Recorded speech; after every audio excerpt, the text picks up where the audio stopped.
Bonjour et bienvenue dans Femmes de Sport. Une toute nouvelle émission consacrée au sport féminin.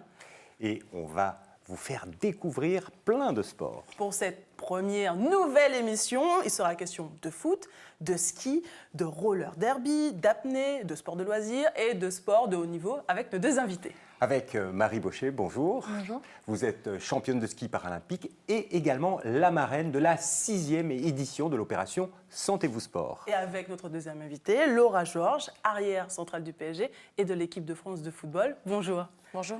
Donc vous êtes la plus capée de l'équipe de France de foot féminin. Revenons un peu sur cette Coupe du Monde qui s'est déroulée au Canada cet été. Comment on s'en sort, comment on se remet finalement d'une défaite en quart de finale aussi cruelle face à l'Allemagne ? C'est vrai que cette Coupe du Monde, elle nous laisse amers. En finissant au quart de finale de cette Coupe du Monde, on espérait forcément plus. Et les gens nous attendaient bien plus haut que ce stade des quarts de finale. C'est compliqué, ça a été très difficile parce qu'on perd au pénalty. On avait mené à la marque contre l'Allemagne, elles reviennent et ensuite on perd sur ce dernier pénalty. Mais voilà, là on est de retour avec nos clubs. On a de grandes ambitions et puis on a les Jeux Olympiques cette année. Donc c'est ce sur quoi on va se concentrer. En tout cas, la Coupe du Monde a été suivie en France. Vous, Marie, vous avez suivi les matchs de l'équipe de France de foot ? Un petit peu sur les réseaux sociaux et puis j'ai vu un petit bout de match aussi. Et c'est vrai que ça a été bien relayé et donc on avait quand même pas mal d'informations pour pouvoir les suivre tout au long de la Coupe du Monde et c'est vrai que c'était assez passionnant. Et ça vous fait plaisir en tant que sportif de voir du sport féminin à la télé parce que pendant très longtemps c'était extrêmement rare. Ouais, complètement et je crois qu'aujourd'hui cette émission en est la preuve. On consacre même des émissions au sport féminin et c'est vraiment c'est une belle chose. Les sportifs, on est contente d'être enfin reconnus au même niveau, voire même à un plus haut niveau que les garçons, parce qu'au final, je ne crois pas qu'il y ait d'émission spéciale sport masculin. C'est vrai. En tout cas, on est là pour vous découvrir. Oui, c'est vrai. Du coup, Laura, vous qui avez plus de 160 sélections en équipe de France, vous êtes encore sélectionnée pour les qualifications de l'Euro qui ont lieu aux Pays-Bas en 2017. Quand on a plus de 160 sélections d'équipe de France, est-ce qu'on crée encore, quand on voit la sélection paraître, est-ce qu'on se dit, est-ce que je vais y être ou est-ce qu'on se dit, de toute façon, ma place est faite, j'ai plus besoin de prouver des choses ? Je pense qu'on ne se pose pas spécialement de questions. Je pense qu'on se consacre avant tout à bien travailler en club. Et on se dit que si on travaille bien, les choses viendront. Voilà. En tout cas, il n'y a pas non plus cet état d'esprit où je me dis que les choses sont faites, la chose est faite et que forcément je serai appelée. Non. Je me dis qu'il faut que je continue à bien travailler et puis voilà, la sélection est là, je suis appelée, c'est cool, c'est bien parce que ça me permettra de continuer à bien travailler avec la sélection. Mais l'essentiel, c'est de continuer à prendre plaisir et bien bosser en club. Du coup, maintenant, vous avez signé un contrat pro, puisque certains clubs peuvent signer des contrats pro dans le foot féminin. Racontez-nous un peu votre début, Clairefontaine, vos frères. Racontez-nous un peu le début de l'épopée Laura Georges. Alors moi, j'ai la chance d'avoir grandi dans le parc du château de Versailles. Et c'est vrai que tous mes voisins jouaient au football. Et en allant au collège, je jouais dans la cour d'école également. Et une fille de la classe de mon frère m'a conseillé d'aller jouer au Paris Saint-Germain. Donc comme j'habitais à 15 minutes, je me suis décidée 1 an plus tard à aller faire les détections. Et ça a fonctionné. Et puis je me suis lancée dans le football. À quel moment vous êtes dit, ça y est, je vais devenir pro ? C'était un objectif, c'était un rêve de jeune fille ou ça a été une opportunité ? Pour moi, le football, c'est une passion. Je ne me suis jamais dit, quand j'étais plus jeune, que je jouerais au football et que ça serait mon métier. C'est venu de fil en aiguille, j'ai eu cette opportunité. En fait, je m'étais dit que le football me permettrait de faire des études de haut niveau. Voilà, grâce au football, j'ai pu obtenir une bourse aux États-Unis. J'ai pu avoir des aménagements pour pouvoir étudier et continuer ma passion. Donc voilà, je me suis dit que le football me permettrait de grandir et de rencontrer énormément de gens. Voilà, et puis je suis professionnelle aujourd'hui, c'est une chance. Et quand on est jeune footballeuse en France, est-ce qu'on doit se battre contre des préjugés ? Est-ce que vous avez des anecdotes à nous raconter ? Ça s'est bien passé quand on voyait à l'école une fille qui joue au foot ? Moi, j'avais la chance d'être entourée de personnes qui étaient vraiment enthousiastes. Moi, mes parents m'ont toujours encouragée, mes collègues de classe, les amis m'ont toujours poussée à faire du sport et à faire du football. Donc, j'ai pas eu de soucis, mais je sais que mes coéquipières, elles, ont eu quelques problèmes, puisqu'elles étaient catégorisées comme garçons manqués, les gens se moquaient d'elles. Donc, mais ça commence à évoluer. Je pense qu'aujourd'hui, les jeunes filles n'ont pas les mêmes problèmes que celles d'auparavant. Les gens connaissent le football pratiqué par les femmes, tout simplement. Et vous, Marie, du coup, dans le ski, vous pensez qu'il y a moins de préjugés ou finalement, là aussi, on se bat contre d'autres préjugés? Alors non, je crois qu'il y a un petit peu moins de préjugés. Je pense que le ski est moins classé comme un sport masculin, comme on peut penser du foot. Et après, il y a aussi l'aspect handisport où, par exemple, en handisport, les compétitions hommes-femmes, on est tous sur le même circuit. Donc on va faire exactement les mêmes courses que les garçons. Et donc il n'y a vraiment pas de différence de fait entre hommes et femmes en handisport en tout cas. Et même sur le ski valide, c'est à peu près équivalent. Et justement, vous êtes allé aux États-Unis. Aux États-Unis, le foot, c'est toute une autre approche. Il n'y a pas du tout de préjugés. C'est même le sport roi pour les filles. Il faut savoir que c'est une autre culture, hein, tout simplement. Mais les gens oublient souvent qu'aux États-Unis, il y a quand même une loi qui a imposé à ce qu'on pousse le sport féminin. Ça s'appelle la loi Talton 9, pour ceux qui souhaitent se renseigner. Mais voilà, ça a été une obligation d'investir dans le sport dans les universités. C'est venu comme ça. C'est pas venu en disant les femmes ont besoin, sont légales des hommes. Non, il y a quand même eu cette loi qui a imposé à promouvoir le sport féminin. Aujourd'hui, ça marche. Le sport féminin numéro 1, c'est le football là-bas et c'est une super chose pour les filles. Et justement, maintenant, on va passer à complètement autre chose avec le portrait d'une sportive française. Et qu'est-ce que tu nous as dégoté? Justement, dans un autre univers, un monde de silence, découvrons une sportive surprenante, un sujet réalisé par nos confrères, l'équipe de Mirabel TV.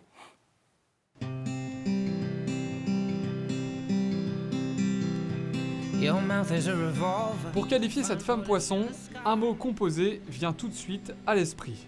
Hors norme. Georgette Raymond, à bientôt 60 ans, a choisi l'apnée en 2007. Depuis, elle casse toutes les barrières. Vice-championne du monde en Espagne, multiple championne de France, elle détient toujours le record de la plus longue distance sous l'eau sans respirer, en catégorie monopalme, avec plus de 200 mètres. C'est d'ailleurs la première femme à l'avoir réalisé. Ce record, je me suis fait plaisir à le faire parce que j'ai pas fait d'efforts. Les efforts sont partout ailleurs sauf sous l'eau. Sous l'eau, c'est que du bonheur. Au début de cette folle aventure, Georgette est allée explorer les fonds des piscines en tant que photographe. Puis rapidement intriguée par quelques pratiquants armés de palmes, elle a trouvé une nouvelle voie, celle du sport, celle du succès et des multiples titres. Tout s'est enchaîné rapidement. Elle est devenue un des symboles de sa discipline.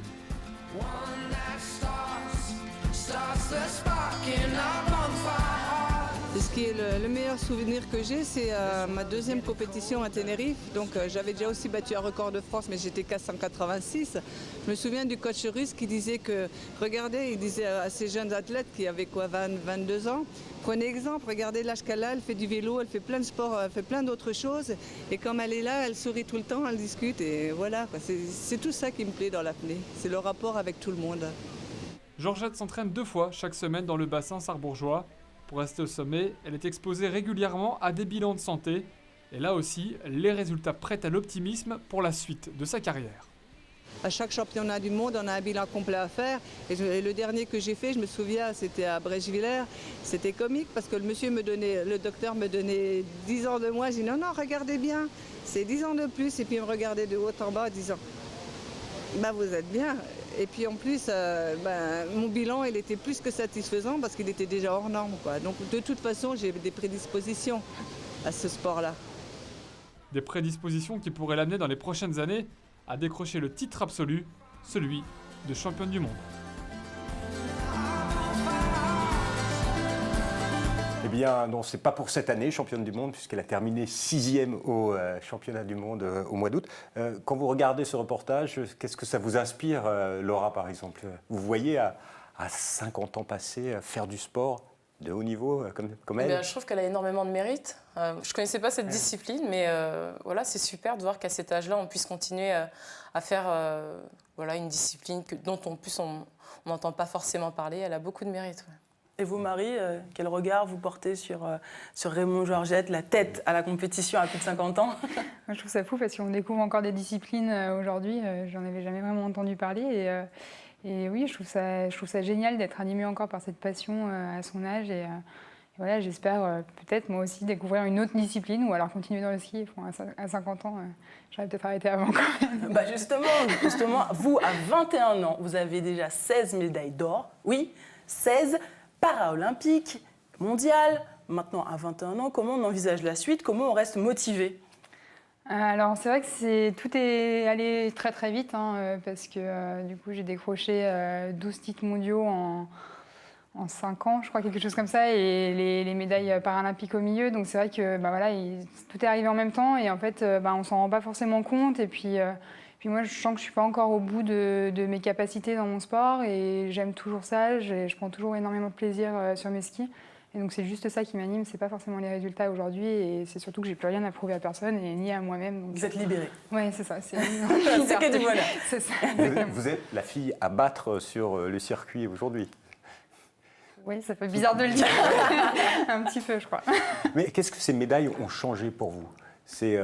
Tout d'un coup, c'est arrivé d'un coup assez vite. Vous étiez jeune. Est-ce que ça a transformé votre façon de vivre, de voir les choses médiatisées? Est-ce que ça rapporte de l'argent? Est-ce qu'on peut vivre du ski aujourd'hui d'ailleurs? Est-ce qu'on peut vivre du ski? Alors le ski, c'est quand même un sport qui est différent, par exemple, du foot, où le foot, voilà, c'est un sport qui est déjà professionnel depuis longtemps. Le ski, même chez les valides, c'est pas forcément facile. Et donc en handisport, encore moins.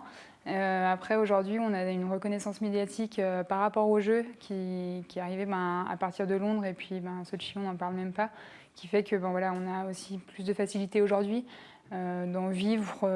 On arrive à avoir des contrats, des CIP, des choses comme ça qui font qu'on arrive à avoir des emplois aménagés. Mais c'est pas un sport où on va gagner des millions, mais on arrive quand même à avoir... En tout cas, ça permet de mieux vivre sa passion. Voilà, ça permet de la vivre en tout cas. Finalement, financièrement, on ne peut pas vraiment envisager l'avenir. C'est pour ça que vous étudiez. Vous faites un cursus Sciences Po Paris. Mais dans quel objectif finalement? C'est la question. Le problème, c'est qu'il y a beaucoup de choses en même temps. Il y a les études, il y a le ski, tout prend du temps et donc c'est compliqué. C'est vrai que Sciences Po, en plus, c'est une formation de haut niveau aussi. Donc c'est pas évident, mais ils ont quand même une formation aménagée pour les sportifs de haut niveau. Et donc ça, c'est une chance parce que de pouvoir avoir accès en tant que sportif de haut niveau à une formation, à une grande école comme Sciences Po, c'est vraiment une chance. Et voilà, les profs sont très à l'écoute et voilà, on fait un peu comme on peut, quoi. Mais comment vous aménagez votre saison? Parce que l'été, il n'y a pas de neige. C'est quoi? C'est la période des études? Comment ça fonctionne? Alors, dans l'idéal, on a un sport saisonnier. Donc voilà, on a les compétitions à partir de décembre jusqu'à début avril. Et puis après, on a toute une période de préparation physique et de préparation sur les skis de mai à novembre. Donc voilà, c'est un petit peu le printemps, un petit peu l'été où on peut étudier, mais c'est vrai que voilà, c'est pas forcément évident. En plus de ça, il y a le ski, mais il y a aussi toutes les sollicitations qu'une carrière comme la mienne peut entraîner. Et donc du coup, il y a beaucoup de choses à gérer, et donc c'est pas forcément évident, mais voilà, on jongle un petit peu et puis, on arrive à faire des petites choses, mais c'est pas évident. Vous le disiez, vous Laura, vous étiez à l'université Boston College aux États-Unis. Finalement, c'est plus facile aux États-Unis de concilier le sport de haut niveau et les études? Ouais, c'était beaucoup plus simple quand j'étais à l'université, puisqu'en fait, on avait nos entraînements, disons, à midi, mais après, on avait une autonomie de sélection de nos cours, en fait. C'est-à-dire que voilà, je voulais un cours à 9h du matin, je le sélectionnais à 9h. Je prenais un cours vers 2h de l'après-midi, je le mettais à 2h.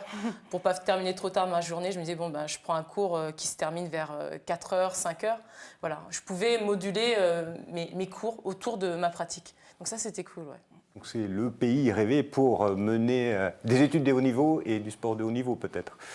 Je pense que c'est plutôt pas mal, mais c'est vrai que voilà, je pense qu'en Allemagne aussi, ils sont assez ouverts pour la pratique du sport de haut niveau tout en ayant une éducation de haut niveau.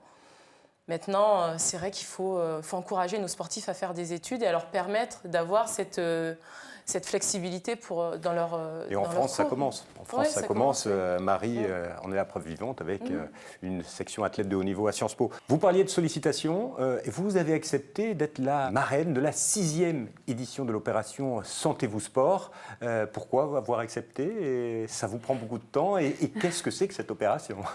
Alors cette opération, c'est un ensemble d'événements organisés en France sur une semaine, donc qui va être sur le mois de septembre là, donc avec des grandes journées pour une journée pour les sports scolaires, les sports universitaires, le sport en entreprise et une journée grand public. Et donc en fait voilà, c'est un ensemble d'événements qui sont labellisés Sentez-vous Sport. Et donc en fait, c'est l'occasion de sensibiliser les Français à la pratique sportive, aux bienfaits que cela peut avoir sur la santé, sur enfin, voilà, le sport comme médicament, on en a beaucoup parlé. Enfin, voilà, c'est une semaine d'échange autour du sport en France, et donc c'est vraiment une grande chance. Et donc je suis marraine avec Mickaël Landreau, un footballeur. Donc, finalement, je rencontre de plus en plus de footballeurs. Mais voilà, donc c'est déjà une belle expérience parce que voilà, on est complémentaires. C'est un sport d'été, je suis un sport d'hiver, je suis une fille, c'est un garçon. Sport valide, sport en e-sport. Donc c'est vrai que c'est très intéressant, même pour moi, ça m'apporte beaucoup. Et donc voilà, là on rentre dans la semaine arrive là, et donc c'est vrai que ça va être intéressant et on va pouvoir beaucoup échanger, je pense. Alors, si vous voulez en savoir plus sur cette opération Sentez-vous Sport, un site internet www.sentezvousport.fr avec toutes les dates. Il y a plein d'événements partout en France, notamment autour des 19 et 20 septembre. Et vous allez découvrir plein de sports, par exemple le roller derby. Je ne sais pas si vous connaissez, eh bien, il y a plus de 3000 femmes qui le pratiquent en France. Et je vous propose de découvrir l'équipe des Porcelain Dolls, un sujet de nos amis de Télim TV.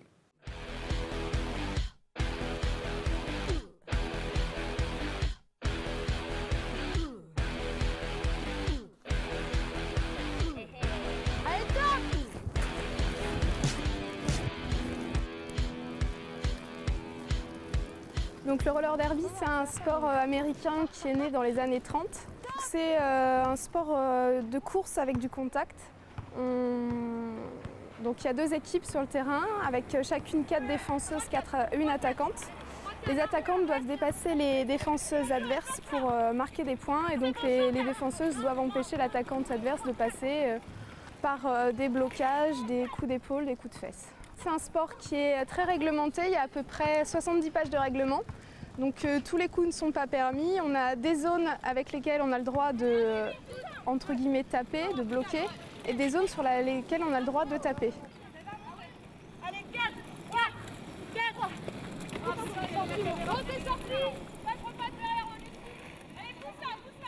Ce qui me plaît dans ce sport, en fait, au départ, j'avais vu des reportages à la télé et je me suis dit, oh là là, c'est génial, c'est fun, c'est rigolo, c'est physique, c'est un sport d'équipe, j'adore les sports d'équipe, j'en ai fait déjà plusieurs. Et donc, j'ai voulu voir s'il existait quelque chose sur Limoges. Et là, c'était donc en juin l'année dernière. Je suis tombée sur une personne qui m'a indiqué donc, les entraînements. L'équipe était au tout début de la création. J'ai commencé à faire quelques entraînements. J'avais des rollers en ligne au départ, donc ça n'a pas posé de soucis pour les entraînements. Et puis ensuite, voilà, on rencontre des filles, on rencontre une équipe, on s'investit dans l'association, on fait du sport, on fait des soirées, voilà. Donc en fait, c'est le sport lié à la convivialité, tout bêtement. Et puis aussi quand même l'esprit un petit peu compète, puisque on a quand même l'envie de se confronter à d'autres équipes. Et c'est vrai que le challenge, c'est sympa aussi. Cheville, genou et on saute.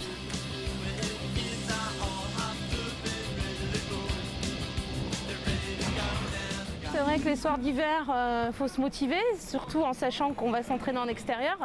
Mais après, voilà, c'est ça aussi une équipe, un collectif, c'est de se serrer les coudes même quand ça va pas. Et je pense que là, à l'heure actuelle, chez les Porcelain Dolls, c'est ça qui fait notre force. Ça fait 1 an qu'on existe, qu'on est là, qu'on commence à se faire connaître.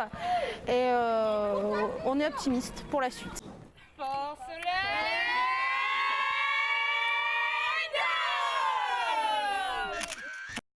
Alors les filles, vous connaissiez le roller derby?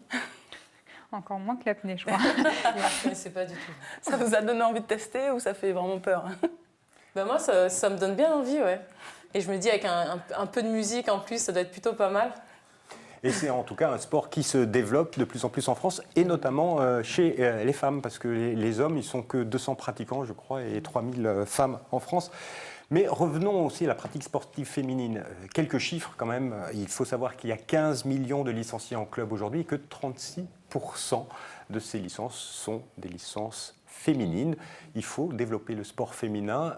Pour vous, que faut-il faire? Quels sont les points clés pour développer le sport féminin? Laura? Ben, je pense que déjà, les médias ont un rôle majeur dans la promotion de notre pratique. Ça, c'est super important, sachant que lorsqu'on voit les grands médias, la plupart du temps, on parle souvent des mêmes sports et des sports masculins. Alors, et vous êtes une militante de la cause. Vous êtes ambassadrice UEFA, vous avez été marraine cette année de l'opération 24 heures du sport féminin dans les médias. C'est une cause que vous défendez à fond. Oui, je pense que c'est important de faire savoir aux gens que c'est important de parler de la pratique, de parler des gens qui œuvrent pour la promotion du sport féminin, des athlètes, des bénévoles qui travaillent pour la discipline féminine. Et c'est vrai je me souviens du football féminin, c'était lorsqu'on se qualifiait pour un championnat d'Europe, c'était une ligne dans le quotidien le plus connu de France. Aujourd'hui, ça évolue, mais je pense qu'on peut faire mieux pour parler non seulement de notre pratique, mais il y a énormément de sports féminins qui ont des résultats et de titres. Voilà, il y a énormément de choses dont on peut parler et on oublie souvent les femmes. Et vous, Marie, qui êtes des modèles, vous donnez envie, quel message pour avoir plus de pratiquantes ? Je pense que, comme tu l'as dit, il faut en parler pour que ça soit reconnu, connu, que les gens, que les femmes se disent « Ah ben oui, pourquoi pas ?» Enfin, nous aussi, on peut avoir des carrières de sportifs de haut niveau. Il y a beaucoup de sports qui existent, qui sont complètement adaptés à la pratique féminine. Et donc voilà, je crois que c'est en parlant, que ce soit les sportifs, que ce soit les médias, que ce soit même des personnes... Pour celles qui ne font pas de sport, quel est le petit message que vous avez envie de dire ? C'est important. Il y en a beaucoup, mais je crois que c'est juste que... en tant que sportif de haut niveau, c'est vrai que moi, quand je fais pas de sport, je me sens pas très bien. Et voilà, c'est juste que ça permet d'être soi-même et d'apprendre à se connaître aussi. Et je crois que c'est vraiment très important. Alors, on arrive en fin d'émission, quand même un petit peu de news pour l'année. Quels sont vos rendez-vous, Laura, et vos ambitions cette année ? Alors déjà, les ambitions avec le club, ça va être forcément le championnat qu'on a tous les dimanches. Et la Ligue des Champions, voilà, on rentre bientôt en Ligue des Champions. Alors la phase aller, ça sera à Cluj du 7 au 8 octobre. Et puis le retour à Charletti, le 14 ou le 15 octobre. Et vous, Marie, cette année, un objectif, les championnats du monde, la Coupe du Monde ? La Coupe du Monde, cette année, on est dans une année avec 100 gros événements, donc 100 mondiaux ou 100 jeux. Donc c'est une année où on lève un petit peu le pied, tout en restant bien concentré quand même. Mais voilà, une année où on peut se ressourcer un petit peu pour repartir de plus belle pour les mondiaux de l'année prochaine et les Jeux en 2018. Et consacré pour vous aux études. Pas pleinement, mais un petit peu, ouais. Un peu plus que d'habitude. Merci beaucoup à toutes les deux d'être venues pour cette première émission de Femmes de Sport consacrée totalement au sport féminin.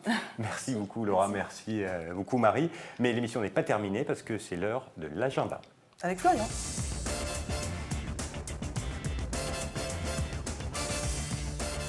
Bonjour Florian, que nous as-tu réservé pour ce mois-ci ? Eh bien, on va continuer à parler foot. On a eu Laura Georges comme invitée. On va continuer à parler foot avec l'équipe de France qui aura 2 matchs les 19 et 22 septembre. Le premier, ce sera pour nos amis normands avec un match amical au Havre, au Stade Océane, France-Brésil. Et 3 jours plus tard, France-Roumanie à la MM Arena du Mans, un match qui comptera pour les éliminatoires de l'Euro 2017. Ensuite, on reste dans le foot avec le 27 septembre, le Classico de la division 1 féminine, OL-PSG, probablement à Gerland. Match diffusé à la télé, match à enjeu, c'est l'affiche de la saison. Voilà, le gros match. Si je ne suis pas très foot, si je suis plutôt rugby, est-ce que tu as quelque chose à me proposer ? Bien sûr, le 20 septembre, c'est la reprise du top 8, le championnat de France de rugby féminin avec 4 affiches. Lille contre le Stade Rennais, Caen contre Saint-Orens, Perpignan contre Bobigny et enfin Montpellier contre le Stade Toulousain. Ce sera l'occasion de retrouver les filles du 15 de France qui brillent depuis leur Coupe du Monde l'année dernière et celles de l'équipe de France A7 qui se sont qualifiées cet été pour les Jeux de Rio. Bon alors, un peu de basket maintenant ? Un petit peu de basket. Les 26 et 27 septembre à Paris au Stade Pierre de Coubertin avec l'Open de la Ligue féminine de basket. C'est la première journée de la Ligue féminine. Tous les matchs, les 7 en même temps, se jouent sur 2 jours, le samedi et le dimanche, avec en point d'orgue le match des champions entre l'AT Montpellier et Bourges. Ce sera le champion Bourges contre son dauphin. Alors ça, c'était pour les sports co. Qu'est-ce qu'on a en sport individuel, par exemple ? Sport individuel, on va parler tennis avec 2 tournois ITF. Le premier à Saint-Malo jusqu'au 20 septembre, puis un second à Clermont-Ferrand à partir du 28 septembre. Alors qu'est-ce qu'un tournoi ITF pour nos téléspectateurs qui ne le sauraient pas ? Un tournoi ITF, c'est la 2e division de la WTA, du circuit pro féminin. C'est un peu là où on va aller voir jouer les futures stars du circuit et peut-être les futures grandes joueuses françaises. Maintenant un peu de surf pendant qu'il fait encore beau ? Eh ben, pendant qu'il fait encore beau, c'est la belle saison qui se prolonge dans le sud-ouest, à Osgore. C'est début octobre avec le Roxy Pro. C'est la 9e étape des championnats du monde de surf, c'est à ne pas manquer.